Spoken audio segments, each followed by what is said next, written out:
गुणातीतो अक्षरं ब्रह्म भगवान् पुरुषोत्तमः जनो जानन्निदं सत्यं मुच्यते भवबंधनात्। श्री स्वामीनारायण भगवाननी जय, अक्षर पुरुषोत्तम महाराजनी जय, राधा कृष्ण देवनी जय, सियावर रामचंद्र भगवाननी जय, प्रमुख स्वामी महाराजनी जय, महंत स्वामी महाराजनी जय, प्रमुख स्वामी महाराज शताब्दी महोत्सवनी जय। प्रथम तो भगवान स्वामीनारायणना चरणमां वंदन साथे गुरुहरि प्रमुख स्वामी महाराज अने प्रगट गुरुहरि परम पूज्य महंत स्वामी महाराजना चरणमां वंदन साथे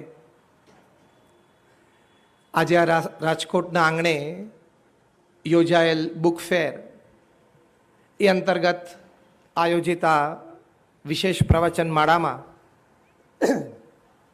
ઉપસ્થિત સર્વે મહાનુભાવો, મંચસ્થ મહેમાનો, આપ સૌ પ્રિય વાચકો, આપ સૌને નમસ્કાર, ગુડ ઇવનિંગ અને જય સ્વામિનારાયણ।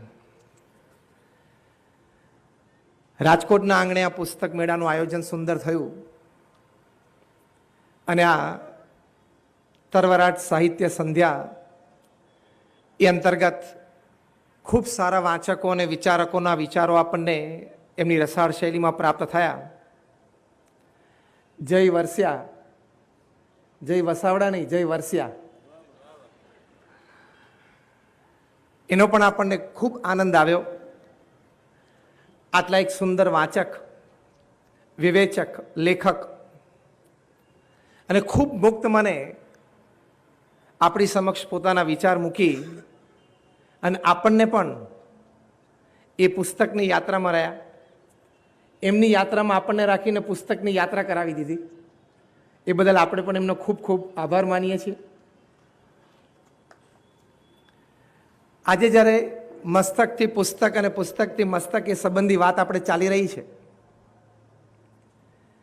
આપણે સૌ અત્યારે અહીંયા 21મી સદીમાં આ સમાજમાં આ વાસ્તવિકતામાં જીવી રહ્યા છીએ।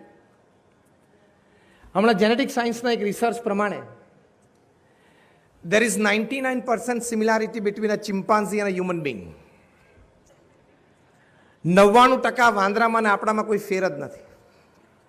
જે 1% ફેર છે એવું જેનેટિક સાયન્સીસ કહે છે કે human beings are capable of collecting information, transforming that information into knowledge and ultimately transforming that knowledge into wisdom. This is the 1% difference between chimpanzee and human beings. કે માણસ છે માહિતી એકત્રિત કરી શકે છે, એકત્રિત કરેલી માહિતી એ જ્ઞાનમાં પરિવર્તિત કરી શકે છે અને એ જ્ઞાનનો કોઈક અંશ એ શાણપણામાં પરિવર્તિત કરી શકે છે। એટલે માણસ છે એ માહિતી એકત્રિત કરવી એ વાંચનથી, વિચારથી થઈ શકે છે। જો આપણે માહિતી સારી રીતે આપણા ક્ષેત્રની અને જીવન જીવવાનો જેમાંથી આનંદ આવે એવી માહિતી, બે પ્રકારની, જે માહિતીથી આપણું ધન ઉપાર્જન થાય છે અને જે માહિતીથી જીવનમાં આનંદ આવે છે, કદાચ ધન ઉપાર્જન ન પણ હોય, એ બે પ્રકારની માહિતી જો આપણે સારી રીતે જીવનમાં એકઠી ન કરી શકીએ, એ માહિતીને સારી રીતે જ્ઞાનમાં પરિવર્તિત ન કરી શકીએ અને એ સઘળી વાંચેલી વાતો, એ વાતો ઉપર વિચાર કરીને સારી રીતે શાણપણામાં જીવન જીવવામાં જો પરિવર્તિત ન કરી શકીએ તો પછી આપણે 99%ની કેટેગરીમાં ચિમ્પાન્ઝીની સાથે જ આવી ગયા। Information to knowledge and knowledge to wisdom, તો જ આપણે મનુષ્ય છીએ, નહીં તો આપણામાં અને સામાન્ય પશુમાં કોઈ ફેર જ નથી। પૃથ્વી ઉપર 7 અબજની વસ્તી છે, બધા હાથે પગે, નાકે, મોઢે, કાને સરખા જ છે, બધામાં લાલ લોહી જ દોડે છે,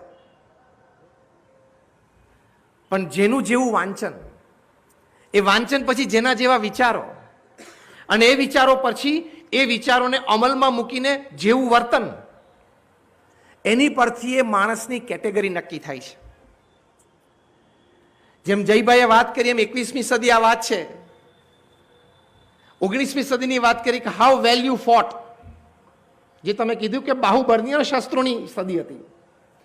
20મી સદી છે હાઉ વેલ યુ અર્ન્ડ, તમે કેટલું ધન કમાણા. 21મી સદી છે how well you read, you thought, you created and you behaved. 21મી સદી છે. એની પરથી જે ક્રિએટિવિટીની વાત કરી એનું સર્જન થશે. એટલે આપણે બધા બનેલા છે તો સરખા જ, પણ સારા વાંચન અને સારા વિચાર આપણને વિશિષ્ટ બનાવે છે. જેમ ઘણા બધા આપણે સાયન્સ ભણેલા છે. Every substance is an atom. Basically એટમમાંથી બનેલા છે. અનેક પ્રકારના એટમ્સમાંનો એક એટમ છે કાર્બન એટમ. એ કાર્બન એટમ જો હેફેઝાર્ડ ગોઠવાય એટલે આડેધડ ગોઠવાઈ જાય તો એની ફાઇનલ પ્રોડક્ટ જે રૂપાંતરિત થાય છે કોલસો છે. Coal is the product of haphazard carbon atoms. એના એ જ કાર્બન એટમ્સ જો હેક્ઝાગોનલ સ્ટ્રક્ચરમાં ગોઠવાય, જે કેમિસ્ટ્રી ભણ્યા હશે ને ખબર હશે, જે બેન્ઝીન રિંગ હોય, તો બેન્ઝીન રિંગના સ્ટ્રક્ચરમાં કાર્બન એટમ ગોઠવાય એટલે એ ગ્રેફાઇટ બને, એટલે કે લેડ, જેનું કેમિકલ નેમ છે પીબી, જે આપણે પેન્સિલમાં અણીમાં વાપરીએ છીએ. એના એ જ કાર્બન એટમ ટેટ્રાહેડ્રલ સ્ટ્રક્ચર ઉપર ગોઠવાય એટલે ડાયમંડ બને, જેને આપણે હીરો કહીએ છીએ.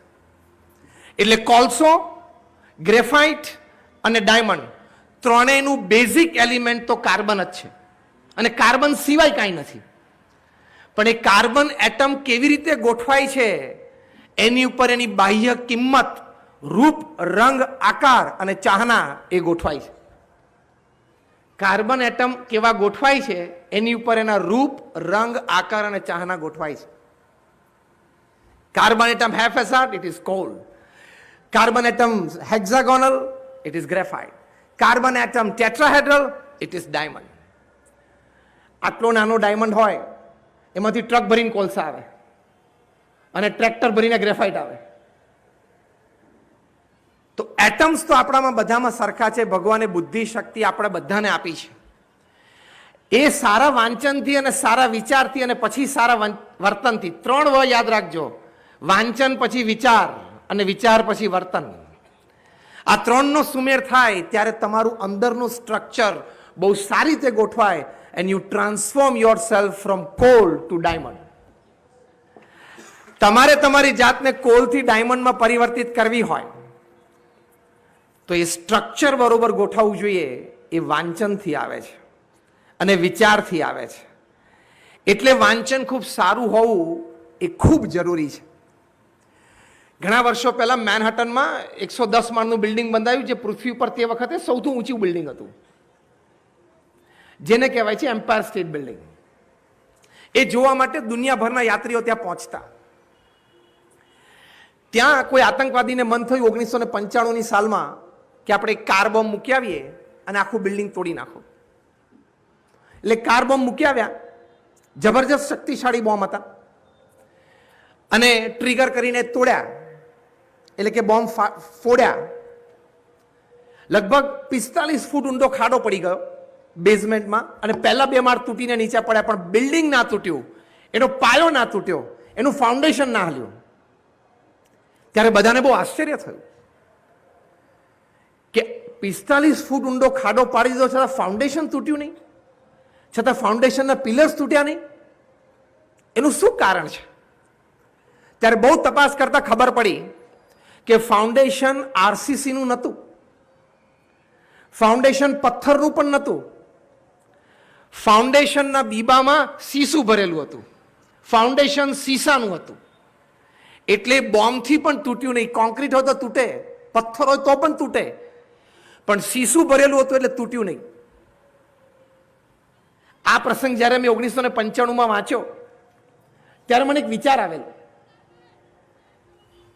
કે આપણા જીવનનું ફાઉન્ડેશન પણ જો આપણે સીસાથી ભરેલું હોય ને તો ગમે તેવા દેશકાળ, પ્રતિકૂળતાઓ, ફેલિયર્સ, સેટબેક્સ એન્ડ ફોલ્સ એ બધા આવે છતાં આપણું જીવનનું ફાઉન્ડેશન તૂટે નહીં. એટલે કે નીતિમત્તા, પ્રામાણિકતા, પ્રેમ, કરુણા, એના પ્રત્યેની ભાવના એ ન તૂટે. જે જીવનનું ફાઉન્ડેશન સદગુણો છે એની માટે જીવનના ફાઉન્ડેશનને પણ સીસાથી ભરવું પડે. એ જે સીસું ભરવું એ સદવાંચન અને સદવિચાર છે. તો આપણું ફાઉન્ડેશન બહુ સ્ટ્રોંગ થાય. કારણ કે તમે સારું વાંચેલું હોય તો મોટામાં મોટો લાભ સારા વાંચનનો જે હું ગણાવું છું એ કે તમારા જીવનનો કોઈ પણ પ્રસંગ તમે એક મહાપુરુષના જીવન સાથે સંલગ્ન કરી શકશો.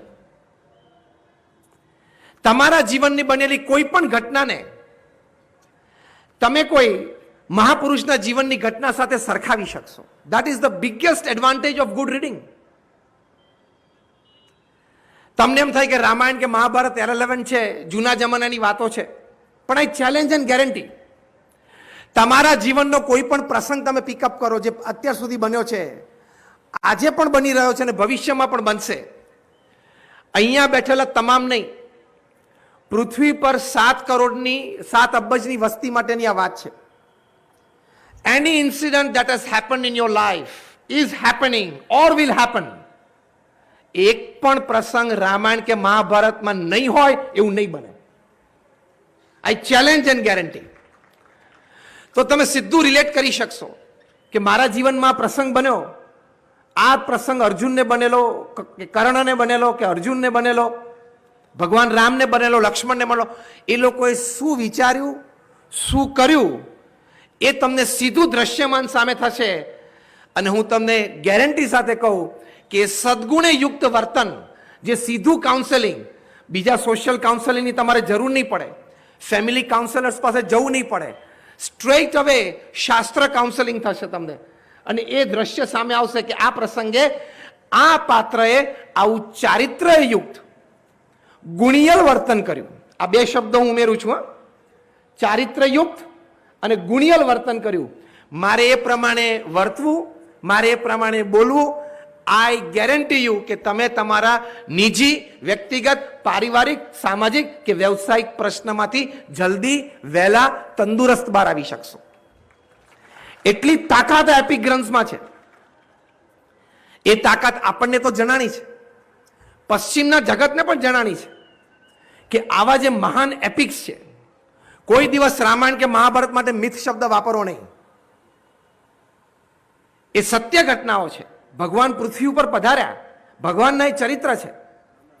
અને ભગવાન રામ છે એ મર્યાદા પુરુષોત્તમ. તો એમણે જે રીતે જીવન જીવ્યું એ આપણી માટે આદર્શ છે. તમે સારી રીતે વાંચી રાખ્યું હોય, તમને લગ્ન જીવનના, પારિવારિક જીવનના, સામાજિક જીવનના દરેક પ્રશ્નોનો હલ મળશે. આનો પાવર પશ્ચિમના વાચકો અને વિચારકોને પણ જણાનો છે. હમણાં ડોક્ટર ઉદય વીરસિંગે એક બહુ સરસ પુસ્તક લખ્યું છે. પુસ્તકનું ટાઇટલ છે the management wisdom of lord Krishna. અહીં તમે બધા ઘણા બધા કોર્પોરેટ વર્લ્ડમાં કામ કરતા હશો, ઘણાને ફેમિલી બિઝનેસ હશે. તો ઉદય વીરસિંગે બહુ સરસ પુસ્તક લખ્યું the management wisdom of lord Krishna, જેમની માટે એમને પીએચડી મળી. આ પુસ્તકમાં ડાબી બાજુના પાને the top management gurus of the world, તમે Stephen Covey, Og Mandino, Ken Blanchard, Anthony Robbins, Robin Smith, Jim Collins, આ બધા ટોપ મેનેજમેન્ટ ગુરુઝ છે. જે સામે ઓડિયન્સમાં એ લોકોની કોઈ વિદ્યાર્થીઓ નથી બેઠા હોતા. ફોર્ચ્યુન 500 કંપનીઝના સીઈઓઝ બેઠા હોય, ફોર્ચ્યુન 500 કંપનીઝના એક્ઝિક્યુટિવ્સ બેઠા હોય. 90% of the executives of Fortune 500 companies are trained by these people. એવા માનધાતાઓ, મેનેજમેન્ટના ખાં, એની top management theories of the modern day એ ડાબી બાજુના પાને છે. અને જમણી બાજુના પાને આ પુસ્તકમાં એ theory practically applied by Krishna on Kurukshetra. Jim Collins તમને ધંધા માટે આ સલાહ આપે છે, કૃષ્ણે કુરુક્ષેત્રમાં આ સલાહ આપી હતી. તમને સ્ટીફન કોવી અત્યારે 7 habits of highly effective people પુસ્તકમાં આ સમજાવે છે, કૃષ્ણે કુરુક્ષેત્ર ઉપર આ થિયરી એપ્લાય કરેલી. Whatever the modern management teaches you was well applied by Krishna on the field of Kurukshetra. આ પુસ્તક છે ડોક્ટર ઉદય વીરસિંહનું. અને આશ્ચર્ય એ થશે કે આજે દુનિયાની એક શ્રેષ્ઠમાંની હાર્વર્ડ બિઝનેસ સ્કૂલમાં આ પુસ્તક MBA માર્કેટિંગ, MBA કમ્યુનિકેશન્સ અને MBA સેલ્સમાં રેફરન્સ બુક તરીકે ઓફિશિયલી સ્વીકારાયું છે. શું પાવર છે આપણા એપિક્સનો! તમને વિક્રમ ઓર બેતાલની વાતો કેવી લાગે છે? ભૂતની વાતો. વિક્રમાદિત્યના ખભા ઉપર ભૂત ચડી ગયો. આપણે એની 32 વાર્તાઓ છે ને એપિસોડ્સ પણ જોયા હશે. તમને એમ લાગે કે નાના બાળકને સમજાવવાની વાર્તો અને બેડ ટાઈમ સ્ટોરીઝ એવું લાગે. વાત એમ છે કે વિક્રમાદિત્યના ખભા ઉપર ભૂત ચડી ગયું અને ભૂતે એમને કહ્યું કે તારા રાજ્યમાં તું જે કંઈ નિર્ણય લે એ હું કહું એ પ્રમાણે લેવાના. ત્યારે વિક્રમાદિત્ય તો એમને હા પાડે, કારણ કે જાણે કે હું ના પાડીશ મારું ગળું દાબી દેશે. પણ એકચ્યુઅલી વિક્રમાદિત્ય તો પોતાના રાજ્યમાં પોતાની નક્કી કરેલી પોલિસી એ પ્રમાણે નિર્ણયો લેવા પડે અને કાર્ય કરવું પડે, તો જ રાજ્ય ચાલે. એટલે પોતે નક્કી કરેલી પોલિસી પ્રમાણે પોતે નિર્ણય લઈને કાર્યો કરે. અને ભૂત પાછું સાંજ પડે ખભા ઉપર ચડે અને કે તે આ કાર્ય કર્યું એ મેં કહ્યું એ પ્રમાણે નથી કર્યું. ત્યારે વિક્રમાદિત્ય કે તું થોડી વાર રાહ જો, મને સમજાવવા દે. એટલે વિક્રમાદિત્ય ભૂતને સમજાવે કે જો તે મને આમ કહ્યું તું, પછી મેં આમ કર્યું, પછી મેં આ કર્યું, પછી આ રીતે કર્યું, એમ કહીને પોતે પોતાનું કાર્ય પોતાના નિર્ણય અને પોલિસી પ્રમાણે કર્યું હોય છતાં ભૂતને સમજાવી દે કે મેં તારા નિર્ણય પ્રમાણે તે ચિંધેલા માર્ગ પ્રમાણે કર્યું છે. અને ભૂતને સંતોષ થાય અને ગળું છોડી દે. હવે આ વાતો આપણને સામાન્ય લાગે. હાર્વર્ડ યુનિવર્સિટીના પ્રોફેસર જેમ્સના હાથમાં આ પુસ્તક આવ્યું. એને એમ થયું કે this is an excellent piece of communication. કમ્યુનિકેશનની આ દુનિયા છે અને કમ્યુનિકેશનની આ સદી છે અને કોમ્યુનિકેશનના આધારે સર્વે પ્રગતિ છે. એમને કહ્યું કે this is a very excellent piece of communication. તમે કામ તમારી રીતે કરો ને તમારા બોસને સમજાવી દો તમારા પ્રમાણે કર્યું, એનાથી મોટી વાત તો કોઈ કોર્પોરેટના હાથમાં આજે આવે જ નહીં. You did the work your way and you make explain your boss that I did your way. તો કેવી મજા આવે, બોસનો રાજીપો થાય, બોનસ મળે અને પ્રમોશન આવી જાય. એટલે એમણે આની ઉપર રિસર્ચ કરી. રિસર્ચ થીસિસ એનું નામ પણ રાખ્યું Vikram or Betal. He got a PhD for this. Harvard યુનિવર્સિટીમાંથી જ આ PhD મળી. અને તમને બધાને આશ્ચર્ય થશે કે હાર્વર્ડ યુનિવર્સિટીમાં તમે MBA વિથ કમ્યુનિકેશન્સ કરો તો Vikram and Betal is your official book. શું પાવર છે આપણા સદગ્રંથોનો! કારણ કે આ કમ્યુનિકેશન માટેનો એક આદર્શ વાત છે. તો હાર્વર્ડ યુનિવર્સિટીમાં વિક્રમ ઓર બેતાલની કમ્યુનિકેશનની બુક ચાલે છે. એટલે કોઈ વાત જે આપણા સત્શાસ્ત્રોની છે, આપણને પરંપરામાં ઋષિમુનિઓ આપી છે, એ બહુ જ સમજીને વ્યવહારુ વાતો છે. એ બહુ ઊંડા વિચાર સાથે લખાયેલી વાતો છે. Don't take it four granted. તમે એ વાતને રિજેક્ટ કરો છો બે કારણથી. કાં તો તમે વાતને સમજી નથી શક્યા કારણ કે આપણી બુદ્ધિમત્તાનું લેવલ થોડું ઓછું પડે છે, અને કાં તો એ વાત સંબંધી આટલી બધી સારી વાતો બીજી એમાંથી ઉગી નીકળી છે, રિસર્ચ થયેલી છે, એ આપણે અજ્ઞાન છીએ.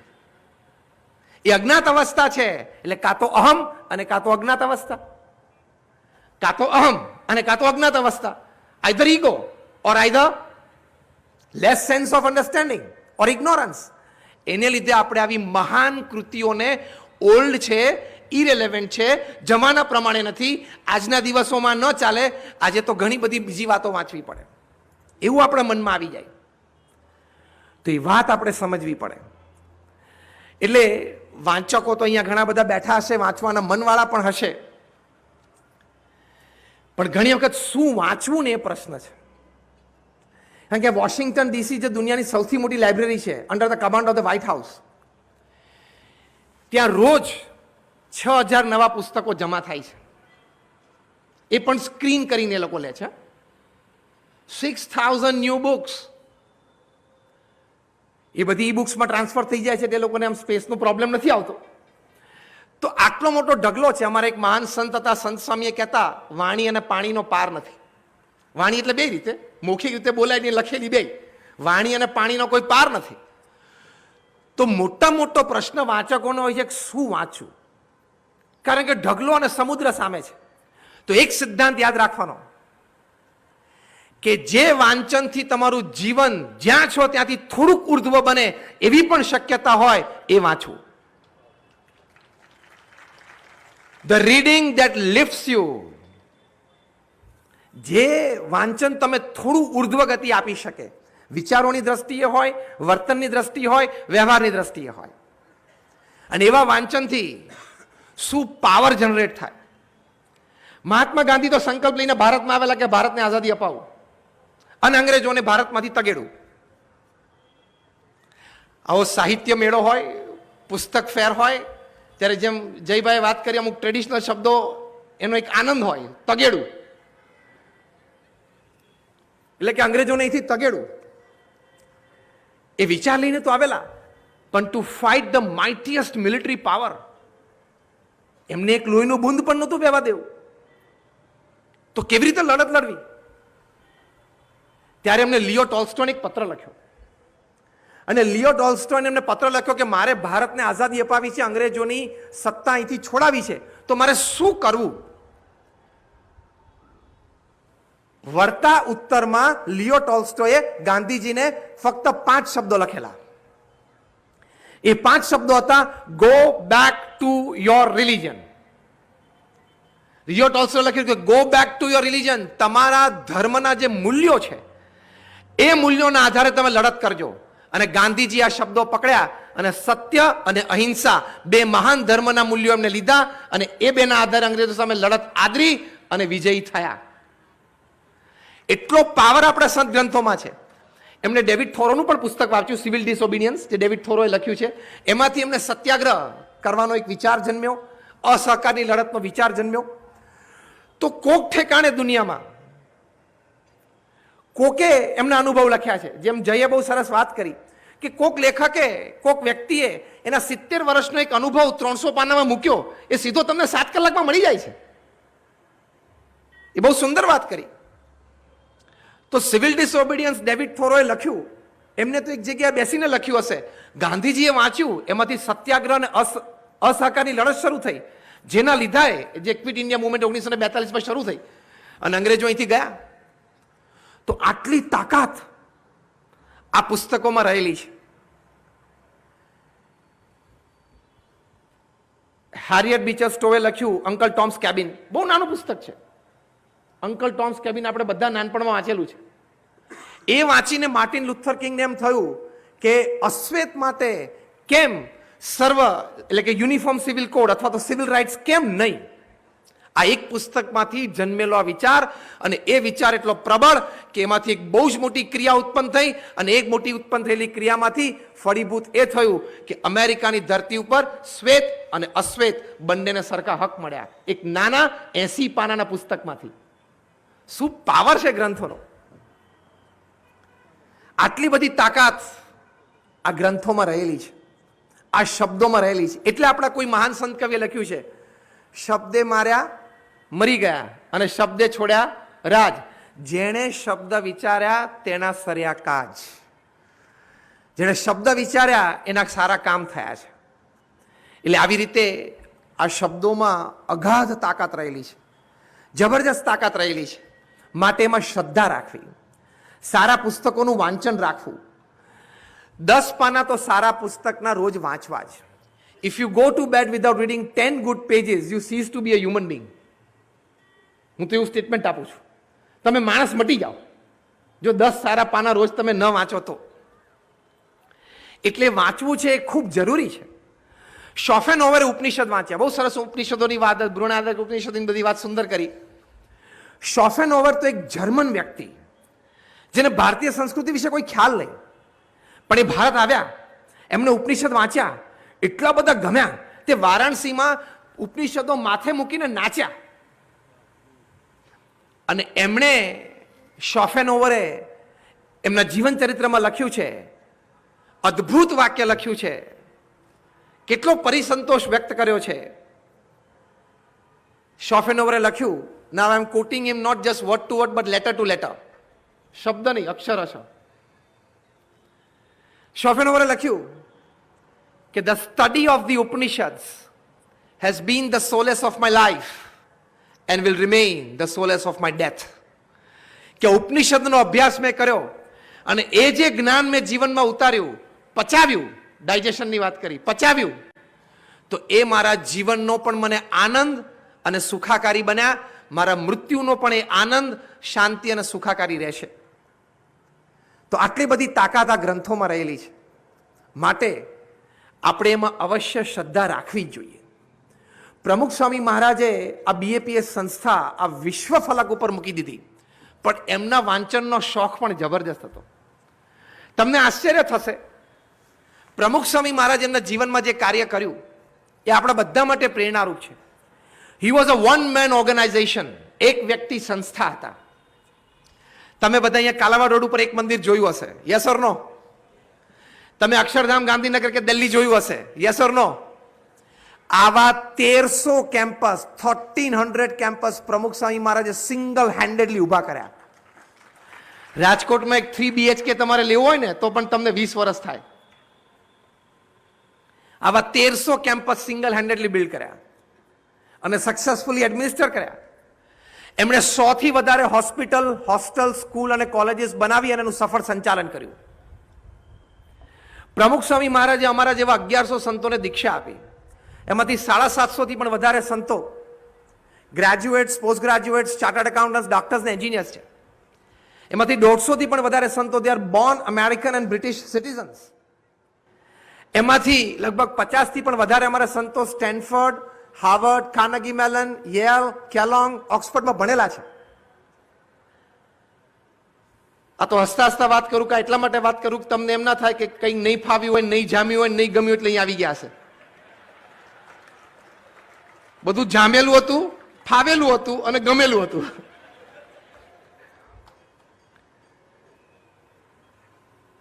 એ પ્રમુખ સ્વામી મહારાજ આટલા યંગ માઇન્ડ્સને કલ્ચર્ડ અને એડ્યુકેટેડ બેકગ્રાઉન્ડ્સમાંથી અહીંયા લાવી શકે એમના જીવનની બહુ જ મોટી એક સિદ્ધિ હતી. પ્રમુખ સ્વામી મહારાજ એમના જીવનકાળ દરમિયાન 18,000 ગામડાઓમાં જાતે ગયા છે. એકચ્યુઅલ જોવા જઈએ તો પ્રમુખ સ્વામી મહારાજની કારકિર્દી જ 51 વર્ષે શરૂ થઈ, જ્યારે બહુધા લોકોને રિટાયરમેન્ટનો વિચાર આવી જાય.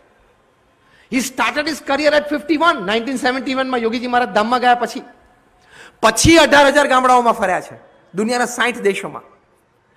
પ્રમુખ સ્વામી મહારાજને લોકો પોતાના વ્યક્તિગત પ્રશ્ન કે પારિવારિક, સામાજિક, વ્યવસાયિક પ્રશ્નો માટે પત્ર લખતા. એવા 7.5 લાખ પત્રો પ્રમુખ સ્વામી મહારાજે વાંચ્યા અને એનો ઉત્તર આપ્યો. At an unbelievable average of reading and answering more than 70 letters a day without a Sunday for 45 years.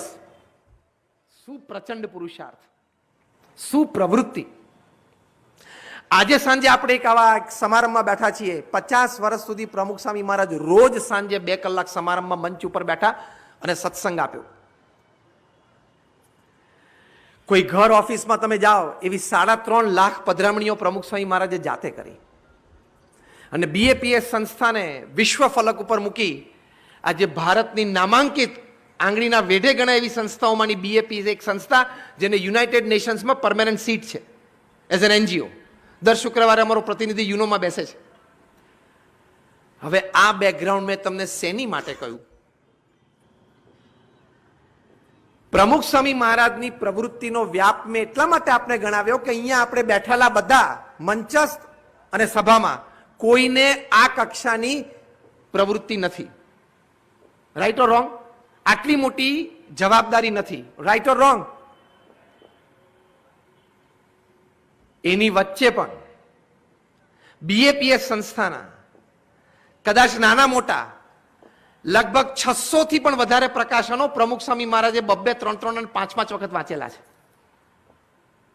વાંચનનો આદર, વાંચનનો શોખ, વાંચનનો મહિમા, વાંચનથી થતી પ્રાપ્તિનો આનંદ એ આવા મહાપુરુષો સમજી શકે છે. વર્તન દ્વારા, ચરિત્ર દ્વારા સમજાવી પણ શકે છે. પ્રમુખ સ્વામી મહારાજ કદાચ વાંચવાનો સમય ઓછો મળે તો વંચાવતા.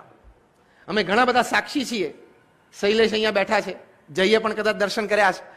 પ્રમુખ સ્વામી મહારાજ જમતા હોય ત્યારે વાંચન થાય પુસ્તકોના. અડધો કલાક જમવાનો સમય હોય ત્યારે વાંચન થતું હોય. એ પોતે ટ્રેડમિલ ઉપર વોકિંગ કરતા જ્યારે એમની ઉંમર 80, 85, 90, 92 હતી. 92 વર્ષની ઉંમરે જ્યારે ટ્રેડમિલ ઉપર વોકિંગ કરતા હોય, 20 મિનિટ વોકિંગ કરે, 10-10 મિનિટના 2 બ્રેકમાં, ત્યારે 20 મિનિટ સુધી પણ પુસ્તકો વંચાતા હોય. એના અમે સાક્ષી પણ છીએ અને વાંચનનો લાભ પણ અમને પ્રાપ્ત થયેલો છે. તો આટલી મોટી સંસ્થાના એક વહીવટી પ્રમુખ, આધ્યાત્મિક ગુરુ, મિલિયન્સ ઓફ લોકોની જવાબદારી યોગ અને ક્ષેમ બંનેની, તો એ જવાબદારી વહન કરતા કરતા એ વ્યક્તિ જો આટલો બધો સમય વાંચન માટે આપી શકે, વાંચન થતું હોય એ શ્રવણ કરી શકે, તો એ કેટલી મોટી વાત છે. તો એ જો કરી શકતા હોય તો તમે પણ કરી શકો. ઇફ એની પર્સન, હું તો આ કોર્પોરેટ વર્લ્ડમાં જ્યારે સ્ટ્રેસ મેનેજમેન્ટ ઉપર વાત કરું ત્યારે અવશ્ય કહું છું, if any person complains that I have scarcity of time, let me tell you, you are a very, very poor manager of time and work. અમેરિકાના રાષ્ટ્રપતિ પાસે પણ 24 કલાક છે, ભારતના પ્રધાનમંત્રી પાસે પણ 24 કલાક છે, તમારી ને મારી પાસે પણ 24 કલાક છે, અને નાની ઝૂંપડીમાં રહેતો ભિખારી પાસે પણ 24 કલાક છે. ભગવાને બહુ સમજીને 24 બનાવ્યા છે. હવે તું 26 અને 28 ની આશા ના રાખીશ. 24 સમજીને બનાવેલા છે, એટલે 26 અને 28 કલાકની અપેક્ષા ના રાખીશ. આવા મહાપુરુષો એવું કામ કર્યું છે. તમે સ્ટીવ જોબ્સનું નામ સાંભળ્યું છે, તમે એની બધી પ્રોડક્ટ્સ વાપરો છો, from iPhone to iPad everything. Steve Jobs 56 વર્ષની ઉંમરે મૃત્યુ પામ્યા કેન્સરથી. પછી એમના ખાસ અંગત મિત્ર, લંગોટિયા મિત્ર નિક બિલ્ટન અને એમના સાથી લેખક એન્ડરસન, એમણે સ્ટીવ જોબ્સનું જીવન ચરિત્ર લખ્યું. જીવન ચરિત્રનું નામ જ છે સ્ટીવ જોબ્સ.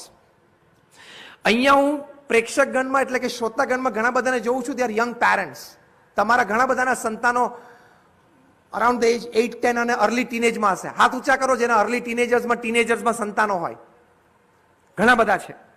તમારે માતા પિતા તરીકે આ પુસ્તક વાંચવું જ જોઈએ. પુસ્તકનું શીર્ષક છે સ્ટીવ જોબ્સ, કારણ કે itself is a brand name.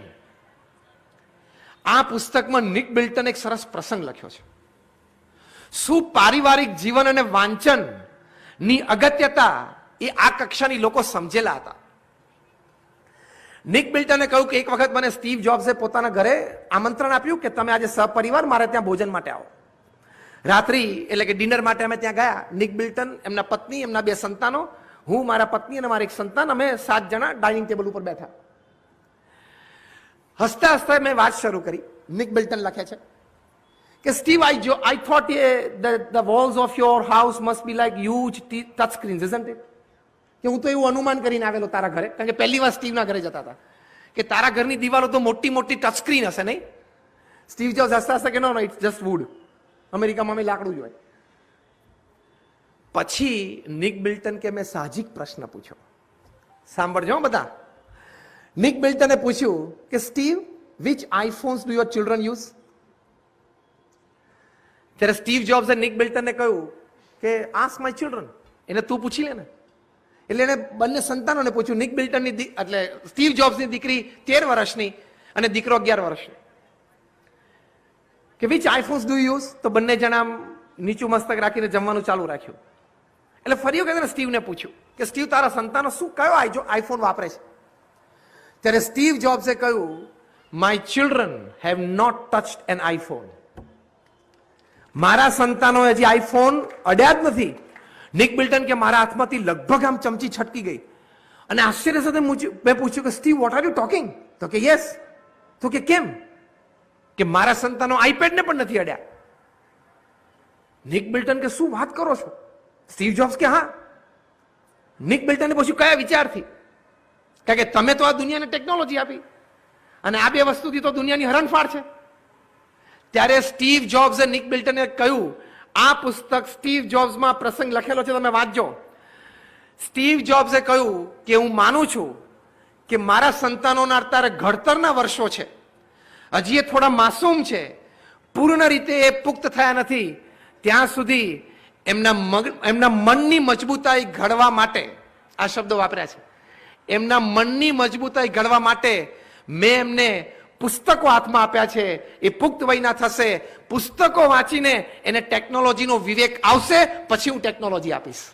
શું પુસ્તકોનો પાવર છે! પુસ્તકો તમને વિવેક આપે છે. પ્રમુખ સ્વામી મહારાજને ન્યુયોર્કના એરપોર્ટ ઉપર એક પત્રકારે પૂછેલું કે આ ટેકનોલોજી હરણફાળ ભળી રહી છે, એ આશીર્વાદ છે કે શ્રાપ છે? પ્રમુખ સ્વામી મહારાજે સ્પોન્ટેનિયસ જવાબ આપેલો કે વિવેકથી વાપરે તો આશીર્વાદ, વિવેક ચૂકીને વાપરે તો શ્રાપ. તો એ સ્ટીવ જોબ્સ બોલ્યા, જે પ્રમુખ સ્વામી મહારાજ બોલ્યા, જો મહાપુરુષોનો વિચાર, એનું કારણ શું? સદવાંચન, સદવાંચન પછી સદવિચાર, અને સદવિચાર પછી સદવર્તન. તો જ આ કક્ષાની ફ્રીક્વન્સી ઉપર વ્યક્તિ જીવી શકે. તો સ્ટીવ જોબ્સે કહ્યું કે I have given them books. Nick બિલ્ટને કીધું કે I want to see it. ચાલુ ડિનરે ઊભા થાય છે અને બાળકોને એમને જે લાઇબ્રેરી વસાવી આપેલી એ લાઇબ્રેરી એને બતાવે છે. નિક બિલ્ટને કીધું મેં પણ પ્રેરણા લીધી. રાત્રે ઘરે જઈને મેં અને મારા પત્નીએ પણ શાંતિથી બેસીને ચર્ચા કરી. એન્ડરસને કીધું કે મેં પણ એન્ડરસન એટલે દુનિયાની સૌથી પ્રસિદ્ધ દુનિયાનું ટેકનોલોજીકલ મેગેઝિન છે વાયર્ડ, WIRED વાયર્ડ, એના એડિટર તરીકે 30 વર્ષ રહેલા. એમને કહ્યું કે મારે 5 સંતાનો, મેં ને મારા પત્નીએ પણ બેસીને ચર્ચા કરી અને ખૂબ ચર્ચા પછી એક વાત નક્કી કરી કે to what extent we must expose our children to technology. એક ક્રમ નક્કી કર્યો, એક મર્યાદા રેખા નક્કી કરી અને પછી એમને પુસ્તક સાથે વધારે મિત્રતા કરાવી એ નક્કી કર્યું. એટલે એક પ્રસંગમાંથી 3 મહાપુરુષોના જીવનમાં આ પરિવારમાં પરિવર્તન આવ્યું. સ્ટીવ જોબ્સના પ્રસંગમાંથી નિક બિલ્ટનના પ્રસંગમાંથી એન્ડરસન. તો નિક બિલ્ટને પૂછ્યું કે તો આ લોકો પાસે ફોન ના હોય, આઈપેડ ના હોય, તો અત્યારે રાત્રે 8 વાગ્યા પછી કરે શું? અત્યારે આપણે અહીંયા બેઠા છીએ ને, જો રાત્રે 8:30 પછી આપણા હાથમાંથી મોબાઈલ લઈએ ને તો આપણું આમ અસ્તિત્વ મિટવા જેવું થઈ જાય. હમણાં કુમાર મંગલમ બિરલા અને એમના ધર્મપત્નીનો ઇન્ટરવ્યુ ટાઈમ્સ ઓફ ઇન્ડિયા લીધો. He is the chairman of the Aditya Birla group. It's a 5 lakh crore conglomerate from salt to software. એમના ધર્મપત્નીને પ્રશ્ન પૂછ્યો કે તમે ને તમારા પતિ કુમાર મંગલમ બિરલા ટાઉનમાં રહો છો, એટલે સાઉથ મુંબઈમાં રહો છો, તમે આવી એક પ્રતિષ્ઠિત વ્યક્તિ છો, હુઝ ઓફ ઇન્ડિયા છો, તમને રોજના 5 આમંત્રણ હોય, તમે તમારો ટાઈમ કેવી રીતે એડજસ્ટ કરો છો? તમારો ઓફિસ ટાઈમ કુમાર મંગલમ બિરલાને પૂછ્યું, તમારો મીટિંગ ટાઈમ, તમારો travelling time, how are you managing your time, તમારો સોશિયલ ટાઈમ? ત્યારે તમને આશ્ચર્ય થશે કે કુમાર મંગલમ બિરલાના ધર્મપત્નીએ ઉત્તર આપ્યો. હજી ટાઈમ્સ ઓફ ઇન્ડિયાનું કટિંગ મારી પાસે છે. શી sad, there is a custom in the Birla house that at 8 p.m. everybody has to deposit their mobile with the mother. Birla હાઉસમાં આ રિવાજ છે કે દરેકે પોતાનો મોબાઈલ રાત્રે 8 વાગે માતૃશ્રીને, એટલે કે કુમાર મંગલમ બિરલાના માતૃશ્રી એટલે આદિત્ય બિરલાના વિધવા પત્ની, એમને જમા કરાવી દેવાનો. તો ટાઈમ્સ ઓફ ઇન્ડિયાના પત્રકાર એકદમ આશ્ચર્યમાં આવી ગયા. Sir then what do you do after that? જાણે 8 વાગ્યા પછી તમારા હાથમાં મોબાઈલ ના, તમારે શું કરવું એ ખબર ના પડે. હા, ત્યારે એમના પત્નીએ કહ્યું કે અમારા ઘરમાં દરેક વ્યક્તિને એક પુસ્તક સતત વાંચનના આદત રૂપે છે જ. રાત્રે અમે 8 વાગે મોબાઈલ મૂકી દઈએ, પછી 8 થી 8:45 અમારો રાત્રિ સમૂહ ભોજનનો કાર્યક્રમ. 8:45 અમે ડાઇનિંગ ટેબલ ઉપર બેસી લઈએ. 8:45 થી 9:30 45 મિનિટ આજે જેણે 10 પાના પોતાના પુસ્તકમાંથી વાંચ્યા છે એની આપલે ચર્ચા થાય. એટલે 1 reads 4 benefits. એક વ્યક્તિ પુસ્તક વાંચે અને લાભાર્થી કેટલા? 4. પછી હિસ્ટ્રીની વાતો કરીએ, ફેમિલી ઇવેન્ટ્સની વાતો કરીએ, ચર્ચા અને પ્લાનિંગ કરીએ. Suddenly we started finding more time for each other. એકબીજા માટે અમે વધારે સમય સાથે રહેવાનું અમને ગમ્યું અને સમય કાઢી શક્યા.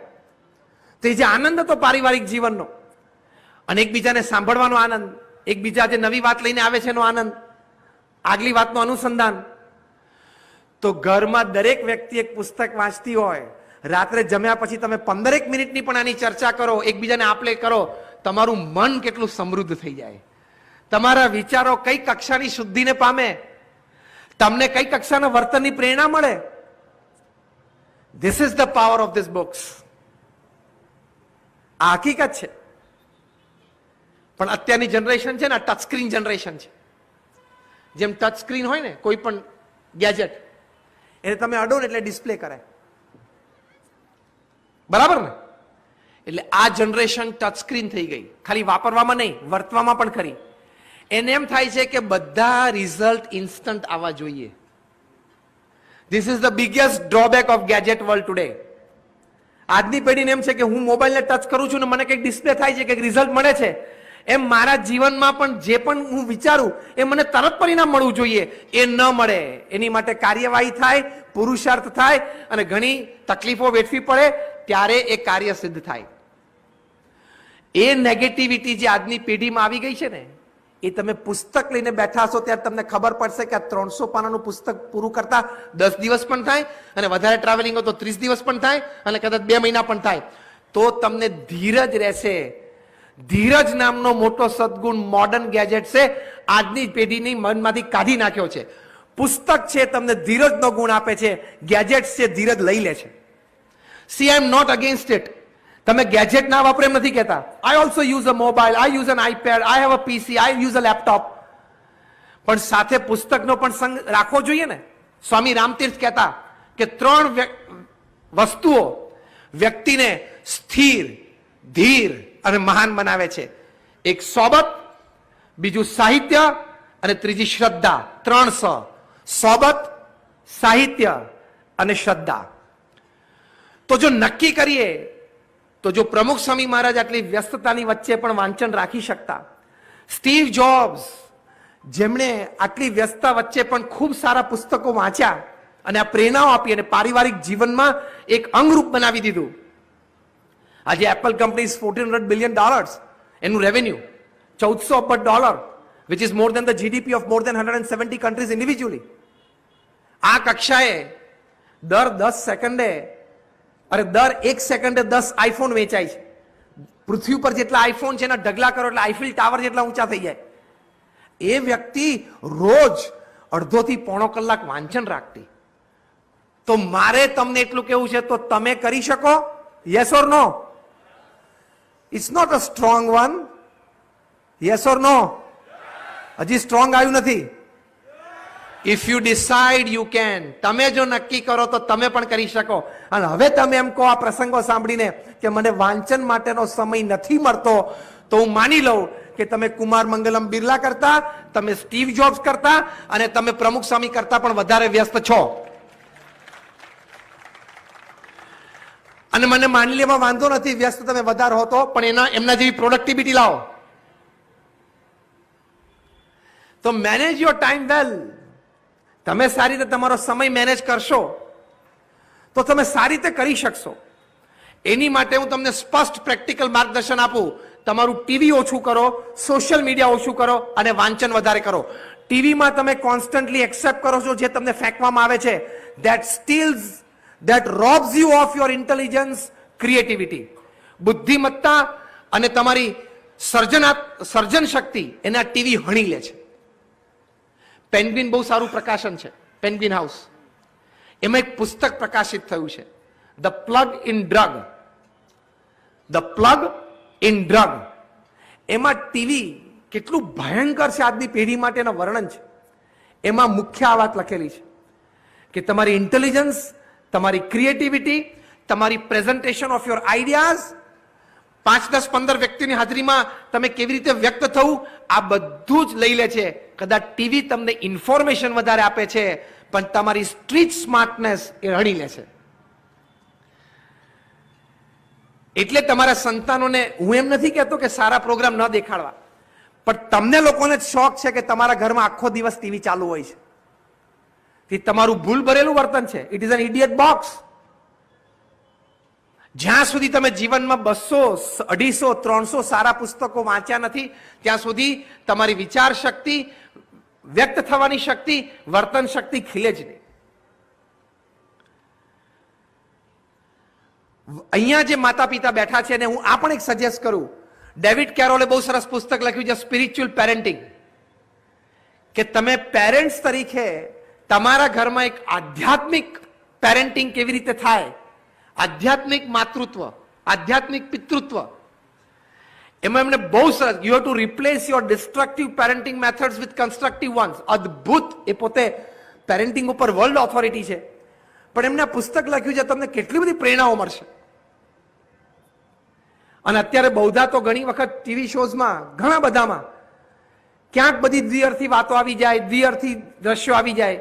According to Harvard University survey, Harvard યુનિવર્સિટીના એક સર્વે પ્રમાણે વધારે pre marital and extra marital relationships બહુધા લોકો ટીવી સિરિયલ્સમાંથી શીખે છે.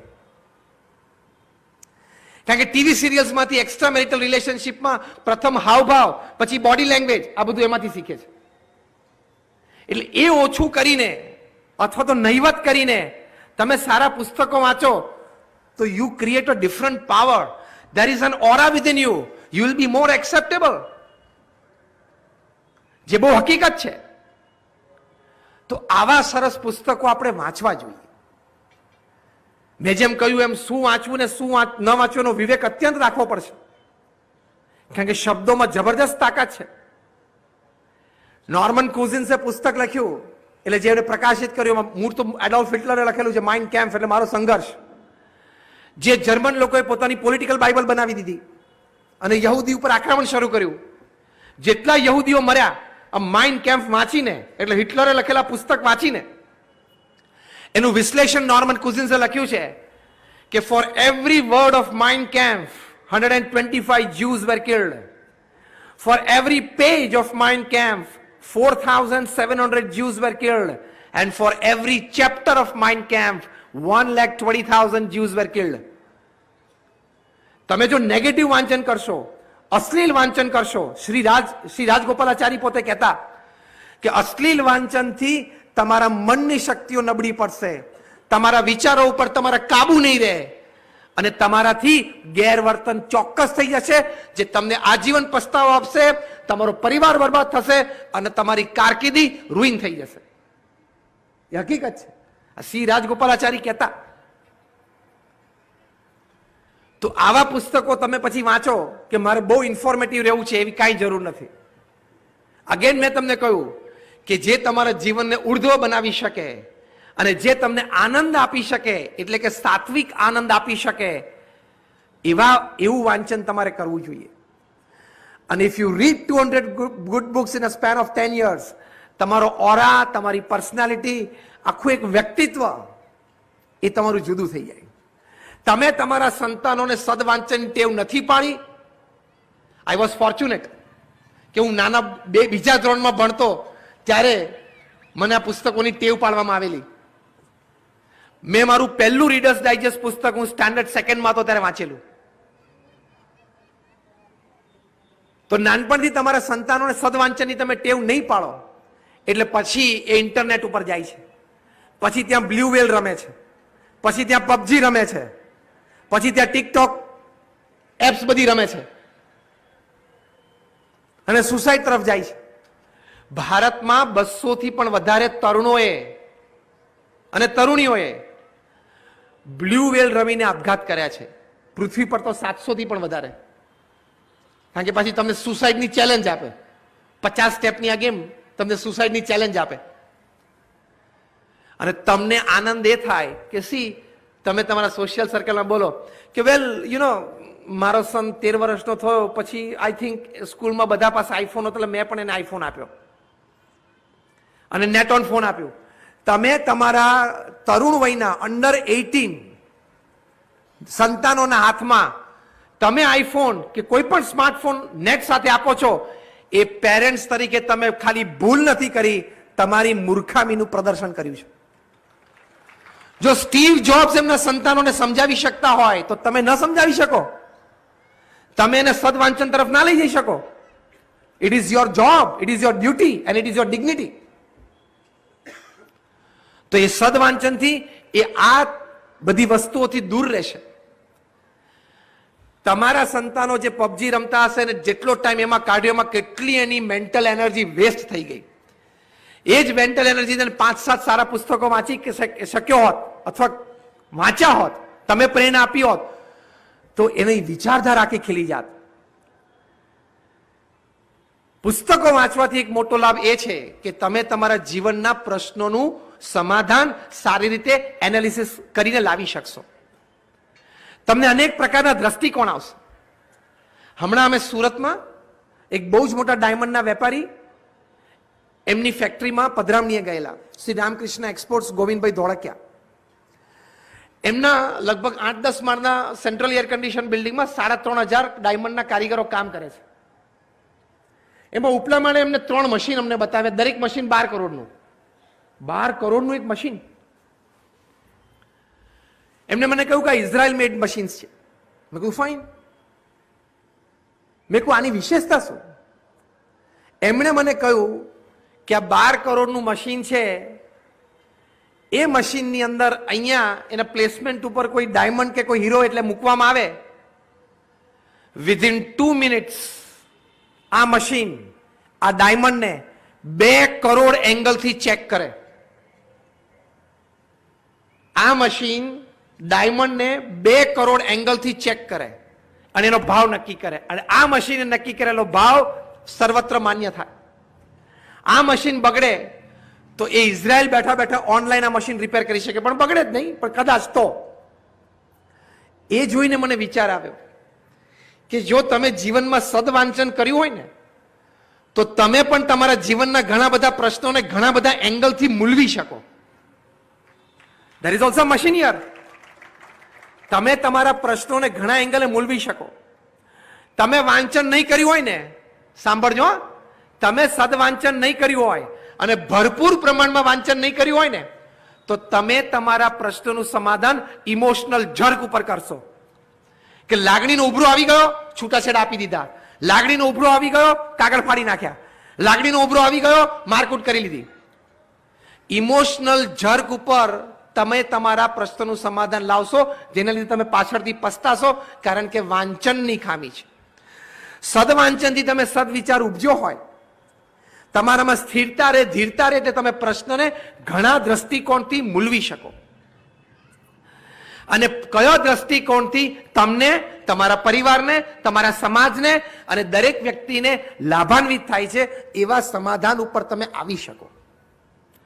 From emotional jerk solution to thought-based solution, and from thought-based solution to value-based solution, એ વાંચનથી આવે. એ સદવાંચનથી આવશે. માટે એ રાખવું ખૂબ જરૂરી છે.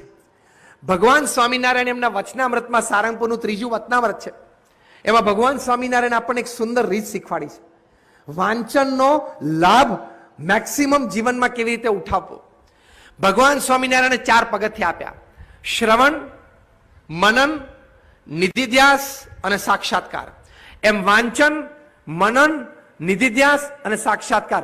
તમે વાંચ્યું પછી સારી રીતે વિચાર કરીને જે 2 વાત કે 2 વિચાર તમને ગમ્યા હોય એ તમારે જુદા લખવા જોઈએ. એ જુદી લખેલી વાત એ તમારે વારે વારે વાંચવી જોઈએ.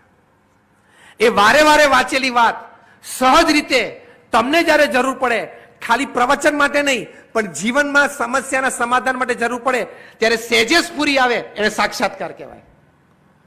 તો વાંચન, મનન, નિધિધ્યાસ અને સાક્ષાત્કાર. અમારા પ્રથમ ગુરુ ગુણાતીયન સ્વામીએ બહુ સરસ એક વાત લખી છે.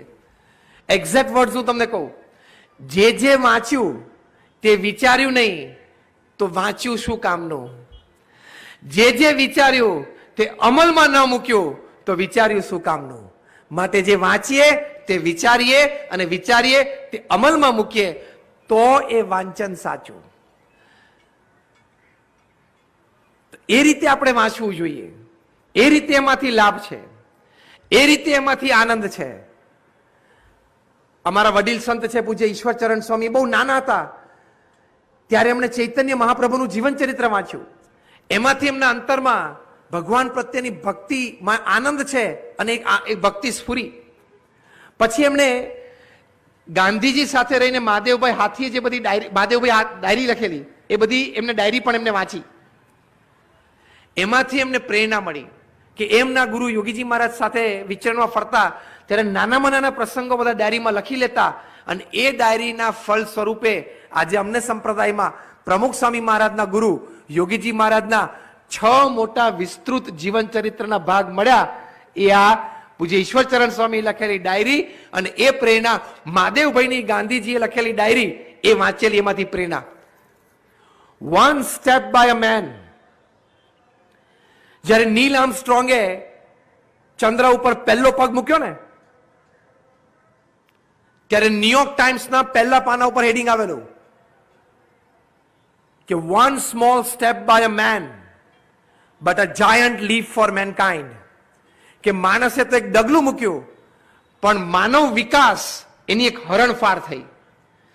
એમ તમે એક સારું પુસ્તક વાંચો કે લખો, જે મેં બધા પ્રસંગ સિવિલ ડિસોબિડિયન્સના કયા, અંકલ ટોમ્સ કેબિનના કયા, આ મહાદેવભાઈની ડાયરીના કયા, તમે એક સારું પુસ્તક વાંચો, એમાંથી ઘણી વખત એક મોટી ક્રિયા જન્મે, એક મોટો જુવાળ જન્મે, સમાજમાં એક આમૂલ પરિવર્તન આવી શકે, એટલી ક્ષમતા શબ્દોમાં, વાંચનમાં ને પુસ્તકમાં રહેલી છે. એ એડવાન્ટેજ આપણે આપણા જીવનમાં લેવો જોઈએ. એટલે છેલ્લી એટલી વાત કરી દઉં, બહુ મોટા વિશ્વવિખ્યાત જર્મન ઇન્ડોલોજિસ્ટ મેક્સ મુલર જ્યારે ભારતમાં આવ્યા અને ભારતના તમામ સદગ્રંથો એમને ખૂબ સારી રીતે વાંચ્યા અને 12 વર્ષ અહીંયા રહેલા, એ મેક્સ મુલર એમના જીવન ચરિત્રમાં લખ્યું કે if I were asked under what sky the human mind has pondered upon some of the most difficult problems of human life, I would without any hesitation say it is India. એ ભારત છે. એટલે કે હું એમનું આ અનુવાદ કરું છું. Max મુલરે લખ્યું કે મને કોઈ પૂછે કે કયા આકાશ નીચે માણસે સૌથી વધારે ઊંડાણપૂર્વક જીવનના મનુષ્યના પ્રશ્નો વિશે વિચારીને સંશોધન કરીને યોગ્ય સમાધાન લાવ્યા છે સુખાકારી અને શાંતિમય જીવન માટે, તો હું વાત કરીશ કે ભારત અને ભારતના મનુષ્યને. It is a pointing finger towards Kant and Pluto. કોઈ પ્લુટોને વાંચ્યા હોય, કોઈ કેન્ટને વાંચ્યા હોય, એ લોકો માટે પણ આ માર્ગદર્શન સમાન છે. એવું મેક્સ મુલરે તે વખતે લખેલું. તો આટલું બધું એક ટ્રેઝર, આટલી બધી મોટી વાત એ આપણી પાસે છે. છેલ્લો એક પ્રસંગ એને હું પૂરું કરું. હેનરીએ પુસ્તક લખ્યું ડાય એમ્પ્ટી, તમે ભૂખ્યા મરો. પુસ્તકનું નામ છે ડાય એમ્પ્ટી,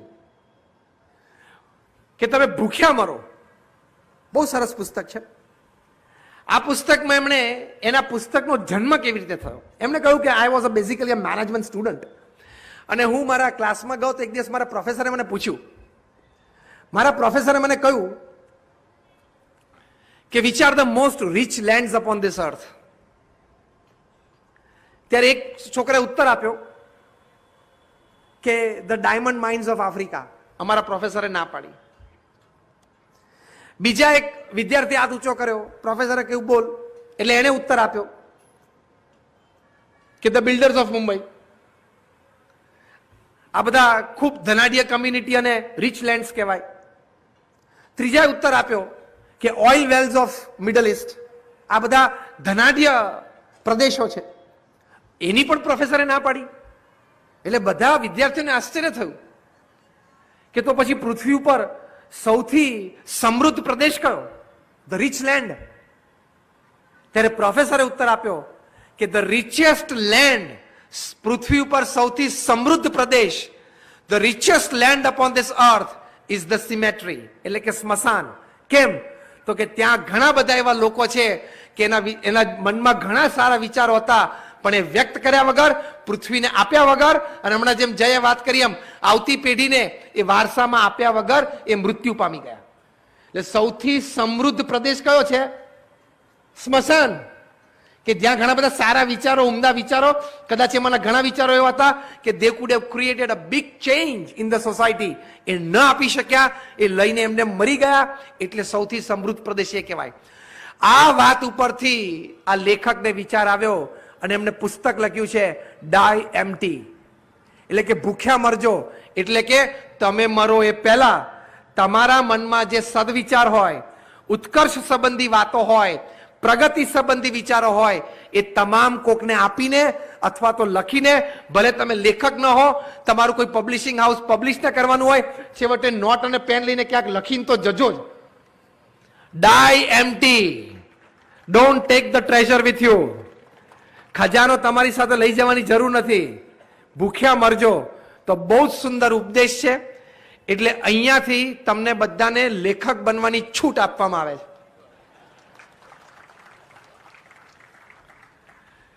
ઘણા વિશિષ્ટ લેખકો, અહીં શૈલેષ બેઠા છે, એ બધા વિશિષ્ટ લેખકો, એમના 30, 40, 50 પુસ્તકો પબ્લિશિંગ હાઉસમાં પબ્લિશ થયા હોય, અને અહીંયા બધા બેઠા છે, ભલે આપણે લેખક નથી, પણ આપણે ઘરમાં નોટબુક અને પેન લઈને કંઈક તો લખી શકીએ કે નહીં? ભલે કોઈ પબ્લિશ ના કરે, કોઈ ના વાંચે, પણ લખો તો ખરા. Start writing. તો એનો લાભ કોક દિવસ કોકને ક્યારે, એનો લાભ કોક દિવસ કોકને ક્યારેક ચોક્કસપણે મળશે, એ હકીકત છે. તો આવી રીતે અહીંયા રાજકોટમાં બુક ફેરમાં, આ સાહિત્ય સંવાદમાં આપણે સૌ અહીંયા અત્યારે રાત્રે લગભગ 10 વાગે પણ આટલી સારી સંખ્યામાં આપ સૌ રસિક વાંચકો અહીંયા બેઠા છો, વિચારકો સારા બેઠા છો. આ દ્રશ્ય જોઈને અમને ખૂબ આનંદ થાય છે. અને અત્યારે ખરેખર લોકો જ્ઞાન પીપાસુ છે. હમણાં ગયા મહિને એટલે કે જાન્યુઆરીની 11મી તારીખે, જસ્ટ 1 month બેક, ત્યાં સુરતમાં ઇન્ડોર સ્ટેડિયમમાં એક પ્રવચન મારું ગોઠવાયેલું યુથ ફાઉન્ડેશનમાં. લગભગ એ બહુ જ કેપેસિટી ફૂલ, લગભગ 12,000 બેસી શકે એવું ઓડિયન્સ છે. કાર્યક્રમ આગળ ધપતા ધપતા મારો પ્રવચનનો વારો આવ્યો 10:30 રાત્રે, અને બધા યુવાનો બેઠા હતા. મને ડર એ હતો કે હમણાં 5-10 મિનિટમાં બધા ઊભા થઈ જશે. અને મને આયોજકો એમ કહ્યું કે તમારે સ્વામી ઓછામાં ઓછું 1.25 કલાક બોલવાનું છે. મેં કહ્યું 1.25 કલાકે તને ખબર છે 10:30 અને 11:45 થાય? તો કે ના, તમે શ્રદ્ધા રાખજો. મેં કહું અમે તો સંતો શ્રદ્ધાળુ છીએ, અમે ઘડિયાળ સાથે પણ બોલવા ટેવાયેલા છીએ અને કેલેન્ડર સાથે પણ બોલવા ટેવાયેલા છીએ. We can talk with the clock and we can talk with the calendar. देखो हमने तो बोलશું, અમને કોઈ પ્રશ્ન નથી. We don't charge. હું તો કોઈ દિવસ 26 વર્ષથી નેશનલ ઇન્ટરનેશનલ સેમિનાર્સમાં બોલું છું, એક પૈસો પણ ચાર્જ નથી કરતો. હું તો મારા ગુરુની આજ્ઞાથી એક સમાજ સેવા કરું છું. I will not mind if there are 5 or 50,000. It's same for me. તો કે ના, તમે બોલો. પણ તમને આશ્ચર્ય થશે કે રાત્રે 12 વાગે 12 ટકોરે એક્ઝેક્ટલી મેં પ્રવચન પૂરું કર્યું. આ જાન્યુઆરી 11, 1 મહિના પહેલાની વાત કરું છું. 12,000 યુવાનો યુથ ફાઉન્ડેશનના બેનર નીચે બેઠેલા, એક પણ યુવાન ઉભો નહોતો થયો. આ હું પ્રવચનની દ્રષ્ટિએ વાત નથી કરતો કે મેં પ્રવચન કર્યું એ દ્રષ્ટિએ વાત નથી કરતો. સમજો, હું એ દ્રષ્ટિએ વાત કરું છું કે આજના યુવાનોને પણ એન્ટરટેનમેન્ટમાંથી ઘણો ત્રસ્તપણો અનુભવાય છે અને વાંચન, વિચાર અને સારા પ્રવચનોને એ લોકો પણ આદર આપે છે અને બિરદાવે છે. આ દ્રષ્ટિકોણથી વાત કરું છું. એટલે તમે હવે યુવા પેઢીને ગાળો ન દેતા, તમારા તરુણોને ગાળો ન દેતા કે આને કઈ વાંચનનો શોખ જ નથી, આ કઈ આમ સારું વાંચતો જ નથી, કોઈ સારું પુસ્તક મેં એના ટેબલ ઉપર પાઠ્યપુસ્તક સિવાયનું જોયું જ નથી, એવું તમે અનુમાન પણ ન કરતા, એના પ્રત્યે અભિગમ પણ ન બાંધતા. તમે એને થોડો કે માર્ગે ચલાવશો ને તો બહુ સારી રીતે એ માર્ગે દોડતો થઈ જશે. Choice is yours. If you make a right choice, you stand a good chance for a great change. 3C યાદ રાખજો. તમે સારી ચોઇસ યોગ્ય સમયે કરશો તો તમારા હાથમાં એક પરિવર્તન માટેનો સારો ચાન્સ આવશે. A good choice done at the right time stands you a good chance for a great change. And a great change comes by word, the power of word, the power of book. આપ સૌનો ખૂબ ખૂબ આભાર. આયોજકોને ખૂબ ખૂબ અભિનંદન છે અને ખૂબ સારા વિચારો સાથે આપણે અહીંથી વિરમીએ. અને એક છેલ્લી વાત કરી દઉં, અહીંથી તમે ઊભા થઈને ઘરે જશો, રસ્તામાં તમારી પાસે 10 મિનિટ છે, 15 મિનિટ છે ને 20 મિનિટ પણ છે. ચોઇસ તમારી છે કે તમારે શું ચર્ચા કરવી. કોકને આગળનો સોફા નહીં મળ્યો હોય તો એ પણ ચર્ચા નહીં કરશે કે મારી પાસે VIP પાસ હતો અને સ્વયંસેવકો મને બેસાડ્યો નહીં. મને કહેલું કે તમારે સેકન્ડ રોમાં ખુરશી ઉપર બેસવાનું છે, હું ત્યાં સુધી આવ્યો, બનવા જોગ છે, બની શકે છે. કંઈક આયોજન વિશે, કોઈ વ્યવસ્થા વિશે, કોઈ વ્યક્તિઓને તમે મળ્યા, એના પહેરવેશ વિશે, એની ખાણીપીણી વિશે, તમે કોકને જમતા જોયા હશે, એની ટીકા ટિપ્પણ વિશે તમે ઘણું બધું જોયું હશે, એની ચર્ચા તમે કરી શકશો. ચોઇસ તમારી પાસે છે. પણ કઈ ચર્ચા કરવી, અહીંથી સુંદર વાતો તમને મળી, સુંદર વિચારો મળ્યા. આવા સમાજના આગેવાન શ્રેષ્ઠીશીઓ જેને જીવનમાં પોતપોતાના ક્ષેત્રમાં કંઈક નાની મોટી કામયાબી મેળવી છે. આટલું સુંદર રાજકોટના આંગણે આયોજન. હું તો અહીંયા રાજકોટ 12 વર્ષ રહ્યો, 1994 થી 2006 પહેલું આવું સારું આયોજન જોયું. તો આના વિશે કંઈક સારી ચર્ચા કરવી અને વિચારોની પણ સારી ચર્ચા કરવી એ તમારી ચોઇસ છે. અંગ્રેજીમાં એક કહેવત છે, cheap minds they discuss people. Average minds, they discuss events. And great minds, they discuss ideas. હવે તમે શું ચર્ચા કરો છો ને એમાં તમારી કેટેગરી નક્કી થાય છે. તમે માણસોની ચર્ચા કરશો ને આને આ પહેર્યું તું ના નહોતું પહેર્યું, આ ખાતો તો નહોતો ખાતો, પેલો બેઠો તો પેલો નહોતો બેઠો, તો તમે ચીપ માઇન્ડ છો, સસ્તું અને હલકું મગજ છો. તમે ઇવેન્ટની ચર્ચા કરશો, શું સરસ આયોજન, આ વ્યવસ્થા, આટલા બધા બુક સ્ટોલ્સ, આટલા બધા પબ્લિશર્સ અહીંયા આવ્યા, કેટલી મહેનત કરી, એવી બધી ઇવેન્ટની ચર્ચા કરશો તો તમે એવરેજ માણસ છો. અને અહીંયા આપેલા સારા વિચારો અને સારી વાતને મમડાવતા મમડાવતા ઘરે જશો, છેક પથારીમાં પહોંચો ને આંખ બીડાય ત્યાં સુધી, then you are a great mind. Choice is yours, make a good choice. Thank you very much. સ્વામીજીનો ખૂબ ખૂબ આભાર. ગીતા અને મહાભારત અને રામાયણની વાતથી શરૂ કરીને સ્ટીવ જોબ્સ, મેક્સ મુલર અને લિયો ટોલ્સ્ટોય સુધી પુસ્તકોની દુનિયામાં આપણને લઈ ગયા. એટલું જ નહીં, મોટિવેટ કર્યા. અને છેલ્લે ડાઈ એમ્પ્ટી, અદ્ભુત વાત પૂજ્ય સ્વામીજીએ કરી. ખૂબ ખૂબ આભાર.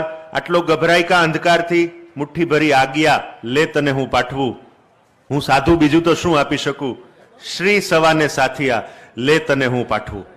તો આજે પુસ્તક મેળાના આ અદ્ભુત આયોજનમાં શ્રી સવા અને સાથિયા આપણને આપી અને સ્વામીજી ઘરે મોકલે છે. સૌનો ખૂબ ખૂબ આભાર. Thank you very much. C you again tomorrow.